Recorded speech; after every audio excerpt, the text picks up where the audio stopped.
Hello everyone, welcome to Analog IAS Current Affair Analysis for 12th January 2021. In this video, we'll be looking at this couple of issues.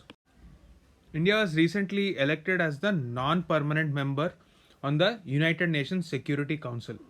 So, India was of the opinion that UNSC has to be reformed by expansion in the membership of the Security Council in both the permanent and non-permanent categories. UNSC has 5 permanent members and 10 non permanent members who are regularly elected from time to time.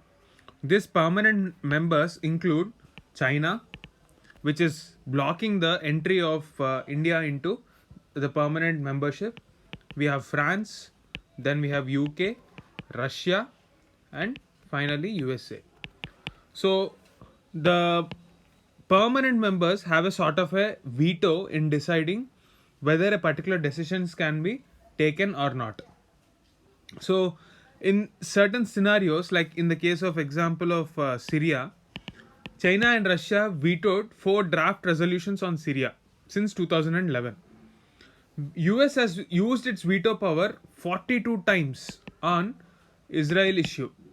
Palestine has not become a UN member as full membership requires UNSC approval, and there was some sort of roadblock from time to time. Similarly, China has blocked Taiwan's UN membership, not recognizing Taiwan as a sovereign country. So, permanent membership is a very significant position in the UNSC architecture. But does that mean non permanent members can't do anything? That is not true. For example, if you have to take a look at the use of force by UN, it will be decided by UNSC. So, even though they have the right to veto a draft resolution, even if they want, even if all the 5 members decide that they want to go ahead with this, that is still not sufficient because it would require 9 countries to vote in favor of a resolution. So, the consensus of the permanent members alone is not enough. Therefore, non permanent members are equally significant. Now, one might get a question as to whether this is the first time that India has taken up this position. This is false because up to 7 times India has been elected as the non permanent member of the UNSC. India has time and again advocated for a reform in the UNSC structure because India, being the second largest populous country in the world and also the largest democracy, and it is expected to become the most populous in a few years down the line, there are many reasons as to why we should be granted a permanent membership in the UNSC.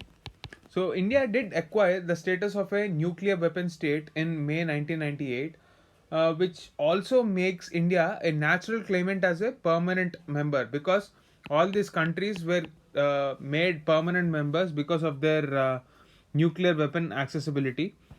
And India's international profile, anyway, and its capability has been ever expanding since our independence. Therefore, all this points us to a scenario where we have to expand not just for the sake of India but also to represent more countries from Africa and hitherto unrepresented areas like South America. This article gives the example of 7 different instances where we have played a positive role. In 1950, India, as the president of UNSC, presided over the resolutions in the case of Korean War. Similarly, in 67-68, we passed the resolution 238, which has actually extended the mandate of UN mission in Cyprus. Similarly, in 1972, with respect to the admission of Bangladesh into UN, the resolution was not adopted because of a veto by a permanent member. But we did push the membership of Bangladesh into UN very strongly. And in 1977, we have our ex Prime Minister, who was the then External Affairs Minister, speaking vociferously for Namibia's independence in the UN. So, all this signifies that we have not only the credentials to back up that we belong to a world where we look at the world as a Vasudhaiva Kutumbam or a universal global village. we also treated other sovereign countries with the same kind of respect, which only accentuates our democratic credentials. Despite facts like this, there are certain politics within the UNSC which has stopped India. The previous 7 terms that India was uh, at the helm of affairs, the Indian diplomats' experience of how diplomacy is conducted at multilateral setting was very helpful, and it is going to be a very important setting in the present context as well. But one thing that we have to understand here is there have been instances where permanent members would like the non-permanent members to be cooperative and no stand in the way of major resolutions. Over all these years, despite the diplomatic successes that we have experienced and also the rise in economic status, we still have a very narrow scope at UNSC, considering the fact that we are not a permanent member. So, this narrowly defined interest in the UN Security Council is most often the biggest roadblock in this multilateral diplomacy. So, there is definitely the need for reforms considering all our credentials. The second most important factor that we have to consider is the international effort against terrorism. India has been pushing for a comprehensive definition of a terrorist ever since 1996, when we first uh, proposed the draft Comprehensive Convention on International Terrorism. But as they say, in the parlance of terrorism, one man's terrorist is another man's freedom fighter.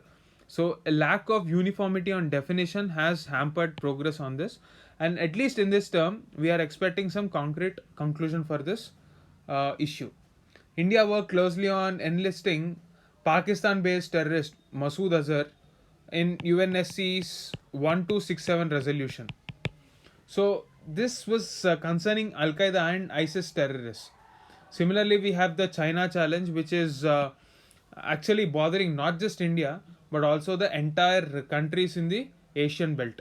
So, given these facts, we have to weigh down the pros and cons with partners and take steps in ensuring that we are not entering into a world where issues polarize the countries.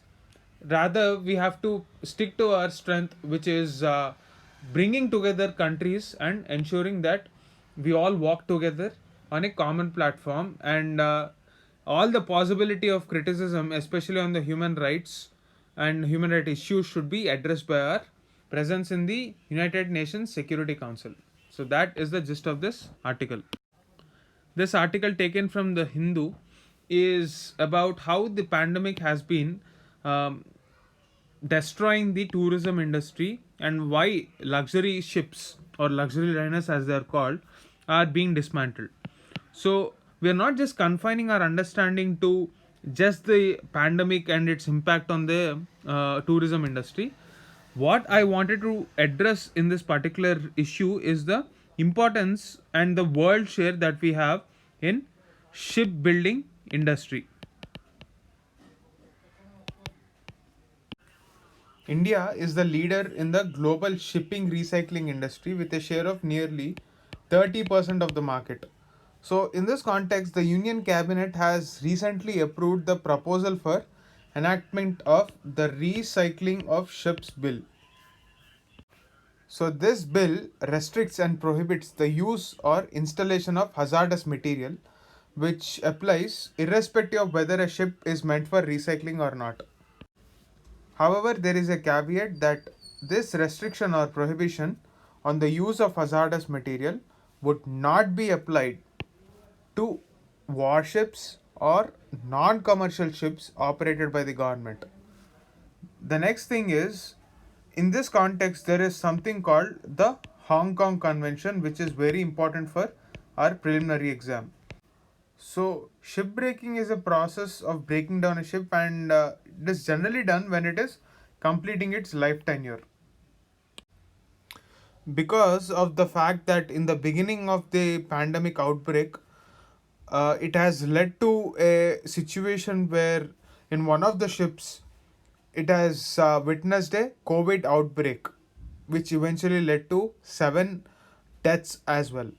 So, because of this fact and the fear surrounding around COVID, the entire industry has been shut down and it has been forcing businesses into bankruptcy. Because of this rising cost, a lot of ships are actually coming to a place in Gujarat called Alang, which is one of the most significant places for shipbreaking industry in the world. Many people say that this place is a reflection of the economy. Even in 2010-11, when the freight markets went through a crisis globally because of the impact of slowdown of the global financial crisis, the impact was felt in Alang when a record 415 ships came to the yard. Similarly, when even now in the present scenario as well, because of the fall in the global oil prices and also the COVID pandemic, we are witnessing a significant increase in the number of ships that are visiting this site for breakdown. So this happens majorly with container vessels. This created a ecosystem because 30% of the steel from this is recycled, and also it created a ecosystem in the shipping yard itself or ship breaking yard itself outside it, where people take the parts from the ship and then resell it. As many as 900 shops are present in that locality right now. So this is what this article is trying to say. But in general, let us understand the impacts of ship breaking.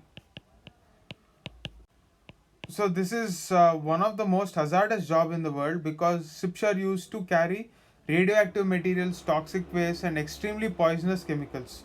So it is very dangerous. It directly affects the health of the worker and also the millions of manual laborers working in this industry. Similarly, shipbreaking yard has poor working conditions and workers face a lot of threat. Also on the environmental angle, this is a sort of a time bomb as workers strip the ships and dump a lot of that material into the seashores, which will eventually contaminate the seabed and enter into marine food chain. So this is the environmental angle. Therefore, this Hong Kong Convention, which was signed by India in 2019, is a very significant step in this direction.